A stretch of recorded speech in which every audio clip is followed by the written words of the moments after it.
Bismillahirrahmanirrahim. Assalamualaikum warahmatullahi wabarakatuh. Alhamdulillah, alhamdulillahi rabbil alamin. Wassalatu wassalamu ala rasulihil amin. Nabiyyina Muhammad wa ala alihi at-tahirin wa sahabatihi ajma'in. Wa sallallahu ala sayyidina Muhammad wa man tabi'ahum bi ihsanin ila yaumiddin, amma ba'd. Jamaah salat maghrib rahimani wa rahimakumullahu ta'ala jami'an. Tentu yang paling utama kita mengucapkan syukur kepada Allah Subhanahu wa taala atas segala limpahan rahmat dan karunia yang Allah berikan kepada kita, nikmat kesempatan dan nikmat kesehatan, sehingga kita masih mampu untuk menjadikan tubuh kita ini, organ tubuh kita, untuk senantiasa mengingat Allah Subhanahu wa taala. Kemudian salawat dan salam tak lupa senantiasa kita curahkan kepada baginda Nabi Muhammad sallallahu alaihi wasallam, Nabi yang telah mengorbankan jiwa dan raganya, mengorbankan darah dan nyawanya untuk kemudian meninggikan kalimat la ilaha illallah, menunjukkan agama Islam pada jalan kemuliaan dan pada jalan keagungan. Hadirin jamaah salat maghrib rahimani wa rahimakumullah ta'ala jami'an. Insyaallah pada malam hari ini kembali kita akan membahas kajian taklim terkait fase kehidupan setelah kematian. Hadirin yang dimuliakan Allah Subhanahu wa taala, alhamdulillah kemarin kita sudah mempelajari beberapa fase dan tahapan-tahapan ketika kita meninggal dunia. Fase kehidupan setelah kita meninggal dunia. Pertama adalah kematian, kemudian alam barzah, kemudian hari kebangkitan, kemudian padang mahsyar. Alhamdulillah kita telah masuk di materi padang mahsyar. Hadirin yang dimuliakan Allah Subhanahu wa taala, berkaitan dengan padang mahsyar, sebagaimana yang telah kita sebutkan, bahwasanya fase ini merupakan fase di mana seluruh manusia, bahkan hewan dan binatang pun dikumpulkan oleh Allah Subhanahu wa taala. Ya. Jadi seluruh manusia hadirin sekalian, bahkan hewan dibangkitkan oleh Allah Subhanahu wa taala kembali di padang mahsyar. Sebagaimana yang kita ketahui hadirin sekalian, terkait dengan fase padang mahsyar ini, maka kita mengetahui ada orang-orang yang beriman, ada orang-orang yang bertakwa kepada Allah Subhanahu wa taala, juga ada orang-orang yang kafir, ada orang-orang yang bermaksiat kepada Allah Subhanahu wa taala. Makanya pada saat itu Allah Subhanahu wa taala berikan nominasi atau kebanggaan bagi orang-orang yang bertakwa, kebanggaan bagi orang-orang yang beramal soleh. Salah satu di antaranya yang telah disebutkan oleh Rasulullah, ya, bahwasanya di padang mahsyar ini ada orang yang kemudian meninggal dunia dalam keadaan berjihad. Kelak mereka dibangkitkan oleh Allah Subhanahu wa taala di padang mahsyar dalam keadaan mereka berlumuran darah. Tetapi darah mereka bukan darah pada umumnya. Darah mereka seperti bau parfum kasturi. Launuhu launud dam wa rihu rihul misk. Darah mereka seperti baunya parfum kasturi. Dengan bau inilah orang-orang akan mengetahui bahwasanya mereka adalah orang-orang yang semasa di dunia meninggal dalam keadaan berjihad di jalan Allah Subhanahu wa taala. Kemudian setelah itu hadirin sekalian, ada pula orang-orang yang kemudian Allah Subhanahu wa taala muliakan mereka dengan amalan berpuasa. Di mana disebutkan bahwasanya orang-orang yang berpuasa, bau mulut mereka atyabu indallah. Bau mulut orang yang berpuasa ini hadirin sekalian lebih harum daripada bau parfum kasturi. Sehingga kita bisa menyaksikan kelak di padang mahsyar ada orang-orang yang kita cium bau mulutnya, atau terpancar dari bau mulutnya itu bau parfum kasturi. Nah, dari situlah kemudian orang-orang itu akan digelar sebagai orang-orang yang senantiasa berpuasa. Allah berikan kemuliaan kepada mereka dengan bau mulut yang harum pada saat di padang mahsyar.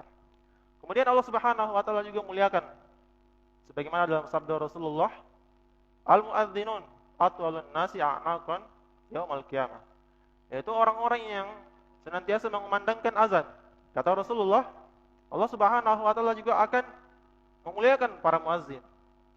Allah Subhanahu wa taala akan memanjangkan leher mereka, meninggikan mereka, sehingga tidak ada orang yang paling tinggi pada saat itu kecuali orang-orang yang senantiasa mengumandangkan azan. Inilah yang menjadi keutamaan bagi mereka yang senantiasa mengumandangkan azan ketika hidup di dunia. Hadirin yang dimuliakan Allah Subhanahu wa taala, kemudian yang terakhir adalah tentang orang yang saling mencintai karena Allah. Jadi orang yang saling mencintai karena Allah di dunia, Allah juga akan mencari mereka ketika mereka berada di padang mahsyar. Allah Subhanahu wa taala mengatakan ainal mutahabbun. Di mana orang-orang yang dahulu semasa di dunia, mereka saling mencintai karena Allah Subhanahu wa taala. Mereka mencintai karena ketaatan. Mereka mencintai karena Allah Subhanahu wa taala. Maka pada saat itu Allah Subhanahu wa taala akan muliakan mereka dan Allah Subhanahu wa taala akan mengangkat derajat mereka dan Allah Subhanahu wa taala akan memberikan naungan pada orang-orang yang semasa di dunia mereka saling mencintai karena Allah Subhanahu wa taala. Kemudian hadirin sekalian, selain keutamaan yang diberikan oleh Allah Subhanahu wa taala kepada orang-orang yang beramal soleh di dunia, Allah juga kemudian menghinakan orang-orang yang kemudian ingkar kepada Allah Subhanahu wa taala. Allah Subhanahu wa taala juga kemudian akan membuat orang-orang yang bermaksiat kepada Allah Subhanahu wa taala dan tidak bertaubat akan dihinakan oleh Allah Subhanahu wa taala. Hal ini hadirin sekalian sebagaimana disebutkan oleh Rasulullah sallallahu alaihi wasallam, likulli ghadirin liwa'un yaumal qiyamah yu'rafu bihi. Bahwasanya padang mahsyar kelak hadirin sekalian ada seorang yang kemudian semasa hidup di dunia dia adalah orang yang suka berdusta. Dia adalah orang yang suka menebarkan fitnah di kalangan masyarakat. Maka kelak di padang mahsyar Allah Subhanahu wa taala akan jadikan orang seperti ini ada tanda bendera sebagai dia dijuluki sebagai orang yang berdusta. Jadi ada tanda. Kelak akan kita lihat, akan kita saksikan di padang mahsyar ada orang yang Allah Subhanahu wa taala tempelkan di badannya itu bendera. Bendera yang menandakan bahwasanya dia adalah orang yang semasa hidup di dunia suka menebarkan fitnah dan suka menuduh orang yang tidak benar. Kemudian hadirin sekalian yang dimuliakan Allah Subhanahu wa taala, ada pula orang yang Allah Subhanahu wa taala hinakan seperti orang yang suka meminta-minta. Suka meminta-minta tanpa ada tujuan yang jelas. Ya, dia memiliki harta, tetapi dia juga suka meminta-minta kepada orang lain. Orang-orang yang seperti ini kata Allah melalui lisan Rasulullah juga akan dibangkitkan dalam keadaan mereka memiliki wajah, tetapi pada wajah mereka tidak ada sepotong daging sama sekali. Jadi mengerikan sekali wajah orang yang suka meminta-minta di dunia tanpa ada keperluan. Hadirin yang dimuliakan Allah Subhanahu wa taala, kemudian ada juga yang Allah Subhanahu wa taala hinakan di padang mahsyar kelak, yaitu orang-orang yang sombong. Yuhsyarul mutakabbirun. Orang-orang yang sombong itu akan dibangkitkan oleh Allah Subhanahu wa taala. Dalam artian adalah sombong. Ketika di dunia mereka sombong dengan jabatan mereka. Ketika di dunia mereka sombong dengan nasab-nasab mereka. Ketika di dunia mereka sombong dengan harta kekayaan yang mereka miliki. Maka kata Allah Subhanahu wa taala, yuhsyarul mutakabbirun fi zilli amsaliz zar. Allah kumpulkan mereka, bentuk dan tubuh mereka seperti manusia, tetapi ukuran mereka seperti semut. Yaghsyahumuz dzul. Mereka diliputi kehinaan di seluruh penjuru. Orang-orang akan menyaksikan mereka dengan tubuh yang sangat kecil, dan Allah Subhanahu wa taala betul-betul menghinakan orang-orang yang sombong ketika hidup di dunia. Kemudian hadirin sekalian, ada pula yang Allah Subhanahu wa taala gelari sebagai seorang yang akan dimiringkan badannya. Jadi Allah sebutkan dalam lisan Rasulullah bahwasanya seorang yang memiliki dua istri, maka natslahu imra'atan. Itu orang-orang yang semasa di dunia mereka menikah dan memiliki dua istri. Maka natslahu imra'atan famala ihla ihdahuma. Tetapi mereka tidak sanggup untuk adil. Berani menikah tetapi tidak sanggup untuk kemudian adil di antara kedua istrinya. Maka Allah Subhanahu wa taala sebutkan famala ila ihdahuma wasyikuhu ma'il. Kelak di padang mahsyar orang-orang yang seperti ini kata Allah Subhanahu wa taala wasyikuhu ma'il. Mereka akan berjalan dalam keadaan miring. Dalam keadaan miring. Makanya ada orang yang kemudian bertanya, mengapa engkau miring berjalan wahai manusia? Kemudian dia menjawab bahwasanya ketika hidup di dunia ternyata dia tidak adil dalam memperlakukan kedua istrinya. Dia lebih condong kepada yang salah satunya dan dia meninggalkan yang satunya. Maka orang-orang seperti ini kelak juga akan mendapatkan hukuman dari Allah Subhanahu wa taala. Hadirin yang dimuliakan Allah Subhanahu wa taala, itulah beberapa kejadian yang akan terjadi di padang mahsyar kelak. Tentu makin banyak kemudian kejadian-kejadian yang akan terjadi, tapi inilah yang kemudian hadis yang sahih yang kemudian disebutkan langsung oleh Rasulullah sallallahu alaihi wasallam yang kelak akan terjadi dan akan kita saksikan orang-orang seperti itu di padang mahsyar. Hadirin yang dimuliakan Allah Subhanahu wa taala. Kemudian tentu di padang mahsyar ini hadirin sekalian ada fenomena yang kemudian disebutkan dalam hadis, matahari kemudian akan didekatkan manusia dengan jarak 1 mil. Ya, kalau di dunia ini mungkin kita rasakan panasnya matahari, padahal jaraknya 93 juta mil. Bagaimana kemudian kelak Allah Subhanahu wa taala akan dekatkan matahari di padang mahsyar dengan jarak hanya 1 mil. 93 juta kali lipat hadirin sekalian, Allah dekatkan matahari itu ke manusia. Makanya disebutkan dalam hadis, tudna syamsu yaumal qiyamah minal khalqi, bahwasanya matahari itu akan didekatkan ke manusia pada hari kiamat hatta takuna kamikdari mil. Sampai-sampai matahari itu jaraknya antara manusia dan matahari itu hanya berjarak 1 mil. Ya, 1 mil kurang lebih jaraknya 1000 km. Tapi itu tentu akan terasa panas sekali hadirin sekalian. Sebagaimana di dunia jaraknya yang 149 juta kilometer, kita masih merasakan panas. Bagaimana dengan jarak yang hanya 1000 kilometer? Allah dekatkan dengan kita, tentu manusia akan begitu merasakan kepanasan. Maka Rasulullah kemudian bersabda, "Fayakunu nas ala qadri a'malihi fil ardh." Makanya manusia itu akan mengucurkan keringatnya, ya. Mengucurkan keringatnya sesuai dengan kadar amalnya yang dilakukan selama hidup di dunia. Wa minhum man yakunu al-araq ila rukbatayhi. Ada di antara mereka yang Allah Subhanahu wa taala keringat mereka sampai di kaki mereka atau mata kaki mereka. Wa minhum man yakunu ila rukbatayhi, dan ada juga di antara mereka keringat mereka sampai di lutut-lutut mereka. Wa minhum man yakunu ila haqwaihi, dan ada juga di antara mereka yang keringat mereka sampai di pinggang mereka. Wa minhum man yuljimuhul arafu iljaman, dan ada juga ya kata Allah Subhanahu wa taala melalui lisan Rasulullah, ada keringat itu kemudian menenggelamkan orangnya.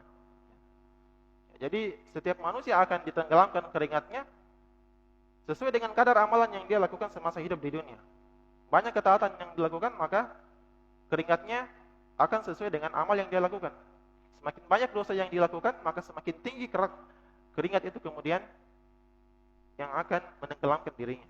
Hadirin sekalian yang dimuliakan Allah Subhanahu wa taala, maka pada saat itu tentu manusia sangat menginginkan yang namanya naungan. Selama ini kita mendengar naungan dan naungan. Kapan naungan itu akan berlaku dan bermanfaat bagi kita hadirin sekalian? Naungan itu akan betul-betul bermanfaat bagi seseorang ya, pada saat di padang mahsyar. Pada saat matahari yang jaraknya hanya 1 mil, ada yang kemudian ditenggelamkan dengan keringatnya, dan ada juga yang berenang di atas keringatnya sekalian. Makanya Rasulullah SAW kemudian menyebutkan bahwasanya ada satu amalan yang insya Allah amalan ini akan membuat kita pada saat di padang mahsyar dengan jarak matahari yang hanya 1 mil akan dinaungi oleh Allah Subhanahu wa taala. Dia akan mendapatkan naungan oleh Allah Subhanahu wa taala. Dalam hadis Rasulullah SAW bersabda, "Kullu mri'in fi zillin shadaqatihi." Ya. Setiap insan, setiap jiwa akan dinaungi oleh sedekahnya hatta yufsala bainan nas, sampai perkara manusia diputuskan. Jadi inilah hadirin sekalian, satu-satunya amalan yang Allah Subhanahu wa taala sebutkan, walaupun ada amalan-amalan lain, tapi amalan inilah yang disebutkan oleh Rasulullah, seorang akan mendapatkan naungan oleh Allah Subhanahu wa taala. Di mana tidak ada lagi naungan kecuali naungan Allah Subhanahu wa taala. Orang-orang yang bersedekah dengan harta yang mereka miliki, baik itu bersedekah secara terang-terangan atau bersedekah secara sembunyi-sembunyi, maka ini Allah Subhanahu wa taala kelak di padang mahsyar, Allah Subhanahu wa taala tidak akan menyia-nyiakan mereka. Allah Subhanahu wa taala akan memberikan naungan kepada mereka, dan mereka akan berbahagia dengan naungan yang telah mereka dapatkan dari Allah Subhanahu wa taala. Hadirin yang dimuliakan Allah Subhanahu wa taala, Selain daripada naungan tersebut, ada pula naungan-naungan lain yang Allah Subhanahu wa taala sebutkan melalui lisan Rasulullah, bahwasanya Rasulullah bersabda, "Sab'atun yuzilluhumullah yauma la dhilla illa dhilli." Jadi, tentu hadirin sekalian, dengan jarak matahari yang hanya 1 mil di kepala kita, manusia membutuhkan yang namanya naungan. Makanya Rasulullah kemudian sebutkan ada tujuh golongan yang akan mendapatkan naungan dari Allah Subhanahu wa taala, di mana tidak ada lagi naungan kecuali naungan Allah Subhanahu wa taala. Tidak ada yang mampu memberikan pertolongan, tidak ada yang mampu memberikan syafaat kecuali hanya dari Allah Subhanahu wa taala. Hanya 7 golongan. Yang pertama disebutkan oleh Rasulullah adalah imamun adilun. Yang pertama adalah seorang imam yang adil. Seorang pemimpin yang adil. Ya, tentu hadirin sekalian, menjadi pemimpin adalah sebuah perbuatan yang sangat mulia di sisi Allah Subhanahu wa taala. Amanah yang paling mulia di sisi Allah Subhanahu wa taala. Maka dia mendapatkan naungan dari Allah Subhanahu wa taala kelak di padang mahsyar. Imamun adil. Tetapi hadirin sekalian, kalau kemudian ada seorang imam pemerintah yang tidak adil, maka ini akan menjadi malapetaka yang begitu berbahaya. Ketika dia adil, dia akan mendapatkan keutamaan dan kemuliaan serta naungan dari Allah Subhanahu wa taala. Tetapi kalau kemudian dia tidak adil dalam menjalankan amanahnya, membuat rugi masyarakat yang kemudian berada di naungannya, maka kelak di hari kiamat, masyarakat yang ada di bawah pimpinannya tersebut akan memberikan atau akan menuntut kepada pemerintah tersebut. Maka sungguh mengerikan hadirin sekalian. Menjadi seorang pemimpin bukanlah hal yang mudah. Menjadi seorang pemimpin adalah tanggung jawab dunia dan tanggung jawab akhirat. Ketika kita tidak adil dalam hal-hal keduniaan terhadap masyarakat yang berada di naungan kita, maka di hari kiamat kelak kita akan dituntut oleh mereka, dan sungguh mengerikan kalau seluruh umat yang kita pimpin datang kepada kita dan meminta pertanggungjawaban terhadap amanah yang kemudian kita tidak adil dalam mengemban amanah tersebut. Yang kedua hadirin sekalian yang Allah Subhanahu wa taala akan naungi di hari kiamat kelak adalah syabun nasya'a fi ibadatillah. Pemuda yang tumbuh dalam ketaatan kepada Allah Subhanahu wa taala. Pemuda yang ketika di usia muda dia memanfaatkan waktunya untuk beribadah kepada Allah. Dia melaksanakan sholat, dia bersedekah, dia berzakat, dia berpuasa, dia menjalankan segala aktivitas peribadatan kepada Allah Subhanahu wa taala semasa di waktu-waktu mudanya. Maka orang-orang seperti ini hadirin sekalian, ketika di padang mahsyar mereka akan mendapatkan naungan dari Allah Subhanahu wa taala. Kemudian yang ketiga kata Rasulullah, wa rajulun mu'allaqun qalbuhu fil masajid. Kemudian yang ketiga adalah seorang lelaki yang hatinya terpaut dengan masjid. Seorang lelaki yang hatinya rindu dengan masjidnya. Ketika dia mendengarkan panggilan azan, maka dia bersegera untuk kemudian memenuhi panggilan azan. Ketika dia kemudian memiliki kewajiban dalam peribadatannya, maka dia bersegera dalam melakukan suatu ibadah. Inilah pemuda yang Allah sebutkan, kata Rasulullah, hatinya terpaut dengan masjid. Ketika dia jauh dari masjid, maka seakan-akan hatinya rindu untuk kemudian berada di dalam masjid. Inilah pemuda-pemuda yang kelak di hari kiamat kelak akan mendapatkan naungan oleh Allah Subhanahu wa taala. Kemudian yang keempat kata Rasulullah SAW, wa rajulani tahabba fillah, ijtama alaihi wa tafarraqa alaihi. Kemudian yang kelima adalah seorang lelaki atau dua orang lelaki yang saling mencintai karena Allah Subhanahu wa taala. Iftaraqa alaihi wa ijtama alaihi. Mereka bertemu karena Allah Subhanahu wa taala dan berpisah karena Allah Subhanahu wa taala. Hadirin sekalian yang dimuliakan Allah Subhanahu wa taala, maka pentingnya kita memiliki saudara-saudara seiman. Maka pentingnya kita memiliki saudara yang mampu untuk kemudian menuntun kita kepada jalan ketaatan. Kita harus mempertahankan saudara-saudara yang kemudian menuntunkan kita kepada ketaatan. Dan kita harus menjauhi hadirin sekalian teman-teman yang kemudian semakin menjauhkan kita daripada ketaatan kepada Allah. Karena kelak hanya orang-orang yang bersahabat karena Allah lah, yang bertemu karena Allah dan berpisah karena Allah lah yang kemudian akan dinaungi oleh Allah Subhanahu wa taala. Sedangkan mereka yang berteman tidak dalam ketaatan atau dalam kemaksiatan, justru mereka itulah yang kemudian akan dihinakan oleh Allah Subhanahu wa taala di padang mahsyar. Hadirin yang dimuliakan Allah Subhanahu wa taala, kemudian Yang kelima yang disebutkan oleh Rasulullah, wa rajulun da'at imra'atan zata mansibin wa jamalin qala inni akhafullah. Seorang lelaki, seorang pemuda yang dia diajak oleh seorang wanita untuk melakukan maksiat, untuk melakukan perbuatan dosa, untuk melakukan keburukan. Tetapi dia mengatakan, ini akhafullah. Sesungguhnya aku takut kepada Allah Subhanahu wa taala. Hadirin sekalian yang dimuliakan Allah Subhanahu wa taala, tentu ini menjadi cita-cita kita yang paling utama. Bagaimana kita menjadi seorang pemuda yang kemudian ketika kita kemudian terjatuh dalam maksiat dan dosa, maka kita mengatakan kepada orang tersebut, ini akhafullah. Sesungguhnya saya takut kepada Allah Subhanahu wa taala. Kemudian yang keenam kata Rasulullah sallallahu alaihi wasallam, rajulun tasaddaqa bi sadaqatin fa akhfaha hatta la ta'lama yaminuhu ma tunfiqu shimaluhu. Kemudian seorang lelaki yang bersedekah di jalan Allah Subhanahu wa taala sampai-sampai tangan kanannya yang bersedekah tidak diketahui oleh tangan kirinya. Tentu hadirin sekalian, ini memiliki makna yang begitu mendalam. Bagaimana Rasulullah sebutkan lelaki atau seorang pemuda yang bersedekah dengan tangan kanannya sampai tangan kirinya tidak mengetahui. Jadi dia tidak memperlihatkan sedekah yang kemudian dia berikan. Dia merahasiakan sedekah yang dia berikan. Dan dia tidak mengabarkan atau menyampaikan kepada halayak ramai bahwasanya dia bersedekah. Jadi hadirin sekalian, inilah juga salah satu di antara orang yang akan dinaungi oleh Allah Subhanahu wa taala. Dia bersedekah dengan harta yang dia miliki, tetapi dia tidak memberitahukan kepada orang lain bahwasanya dia bersedekah. Kemudian yang terakhir atau yang ketujuh kata Rasulullah sallallahu alaihi wasallam, seorang yang dinaungi pada hari kiamat, rajulun dzakarallahu khalian fafadat ainahu. Terakhir adalah seorang lelaki yang ketika dia beribadah kepada Allah, ketika dia melaksanakan sholat, ketika dia berzikir kepada Allah Subhanahu wa taala di waktu yang dia bersendiri dengan Allah Subhanahu wa taala, fafadat ainahu, kemudian air matanya berlinang. Kemudian dia menangis kepada Allah Subhanahu wa taala karena takut kepada Allah Subhanahu wa taala. Maka kata Rasulullah, mereka inilah yang kemudian juga akan mendapatkan naungan oleh Allah Subhanahu wa taala di padang mahsyar kelak. Hadirin jamaah salat maghrib rahimani wa rahimakumullah.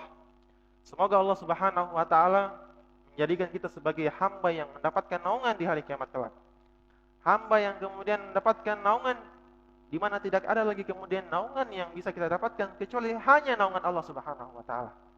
Maka semoga kita menjadi termasuk daripada golongan orang-orang yang 7 golongan yang dinaungi oleh Allah Subhanahu wa taala.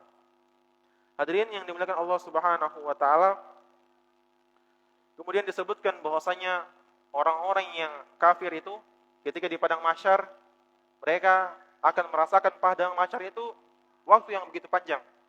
Sedangkan orang-orang yang beriman kata Allah, mereka tidak merasakan padang mahsyar itu dalam waktu yang panjang. Ta'rujul malaikatu waruhu ilaihi fi yaumin kana miqdaruhu 50 alf sanah. Para malaikat kemudian menghadap Allah Subhanahu wa taala dalam kurun waktu kurang lebih 50.000 tahun. Kadarnya satu hari setara dengan 50.000 tahun. Inilah yang dirasakan oleh orang-orang kafir. Mereka akan merasakan begitu lamanya dan begitu panjangnya padang mahsyar. Karena di padang mahsyar itu hadirin sekalian, tempatnya manusia mendapatkan siksaan. Orang-orang beriman, orang-orang kafir, semuanya mendapatkan siksaan dengan jarak matahari yang hanya 1 mil.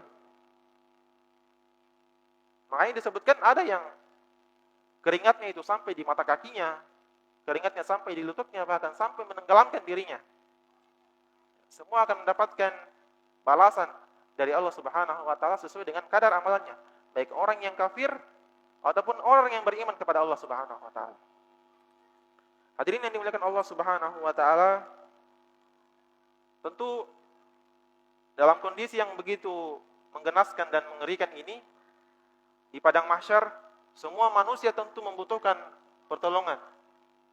Semua manusia tentu membutuhkan yang namanya syafaat.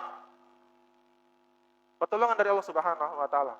Di mana panas yang begitu payah, suasana yang begitu mengerikan dan menakutkan, semuanya membutuhkan pertolongan.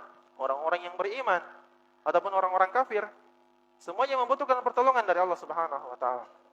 Makanya suatu ketika di padang mahsyar ada fenomena yang begitu disebutkan oleh Rasulullah SAW syafaatul uzma, pertolongan yang mulia, di mana suatu ketika manusia akan berkumpul, hadirin sekalian.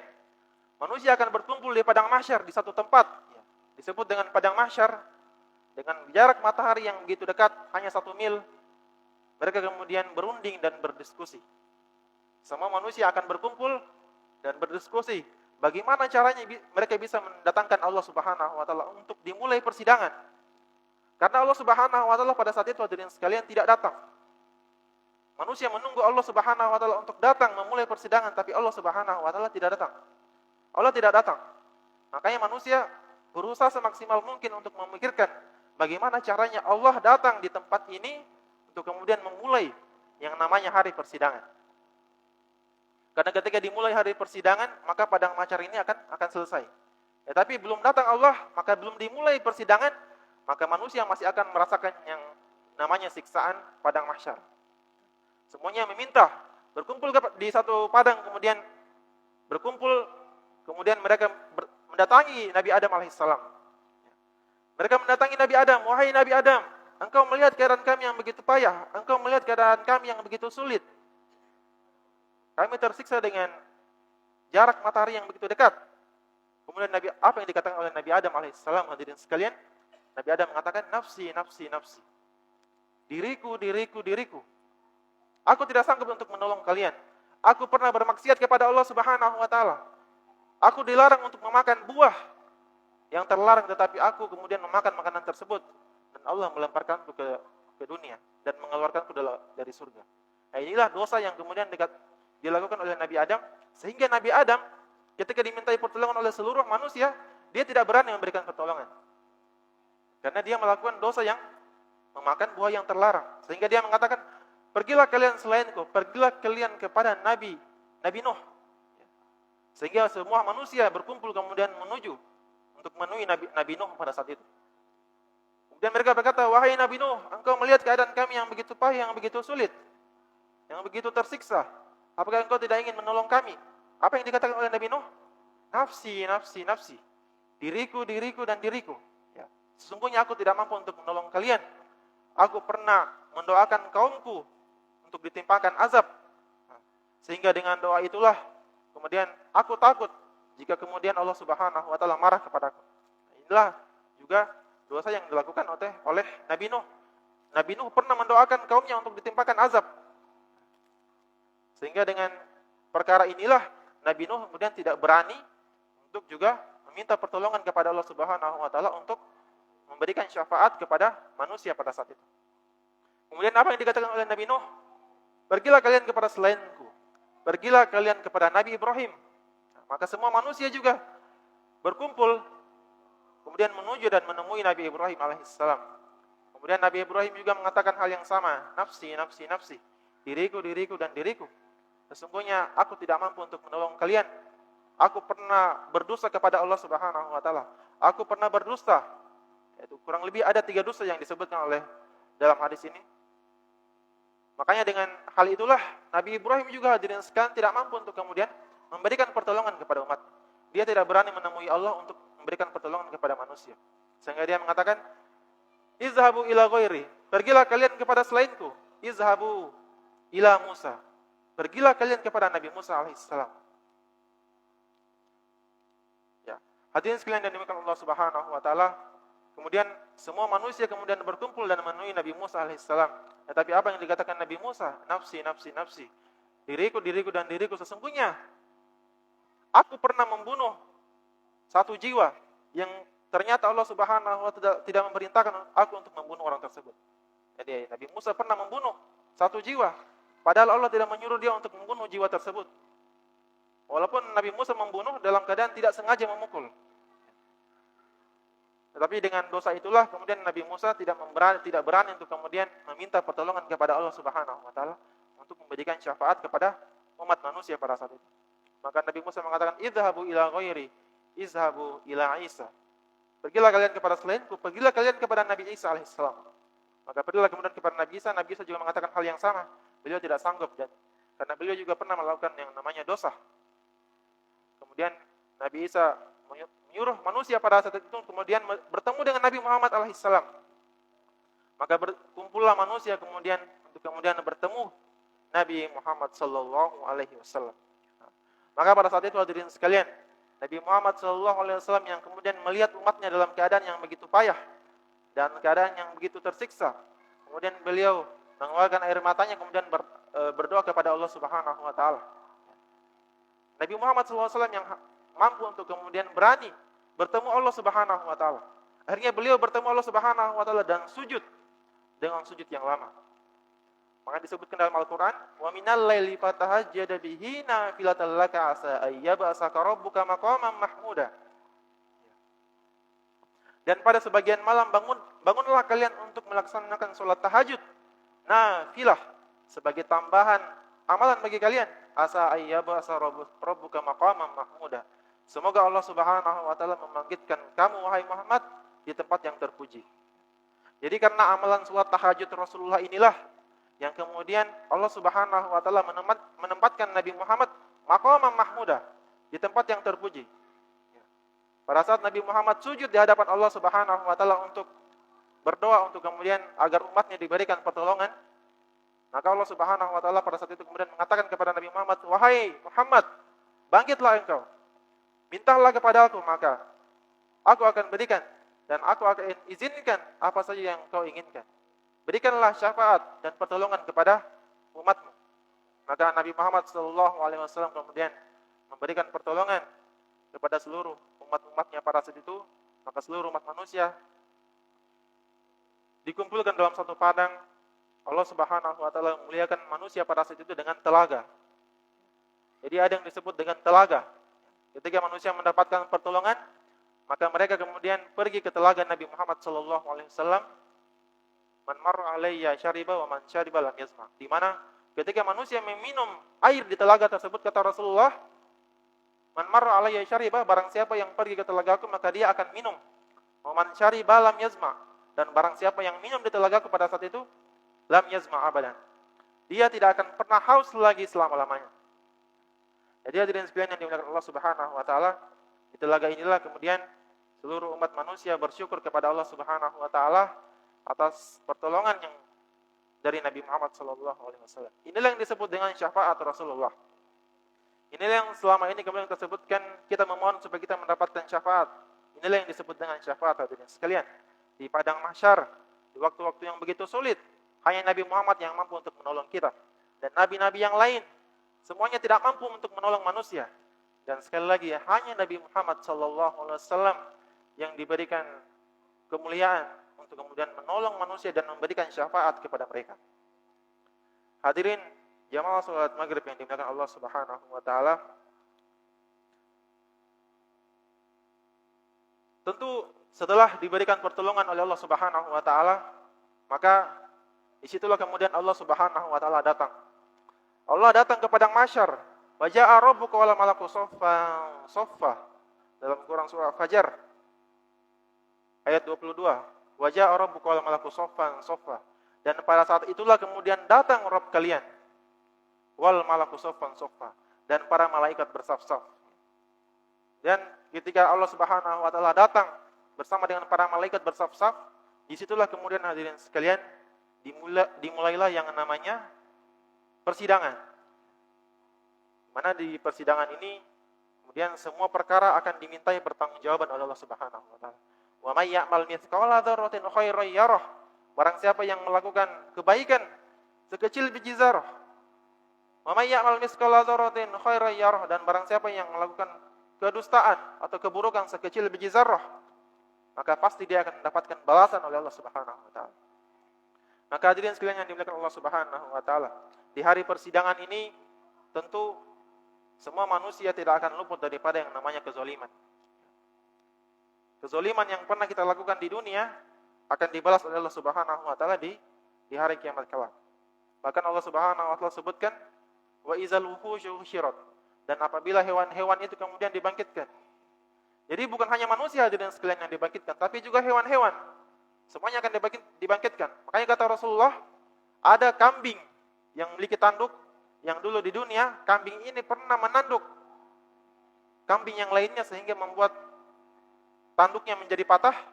Maka kelak Di hari kiamat, di hari persidangan inilah kambing itu akan dibalas, akan dikisos, akan dikembalikan tanduknya, akan dipatahkan tanduk orang yang kambing yang menanduk tadi ya. Sampai hewan sekalipun hadirin sekalian akan dikisos, akan dibalas kezalimannya. Bagaimana dengan manusia yang pasti dan sangat pasti Allah akan mintai pertanggungjawaban di hari kiamat kelak. Hadirin sekalian yang dimuliakan Allah Subhanahu wa taala, wa min dabbatin fil ardi wala ta'iri yatiru bi janaih.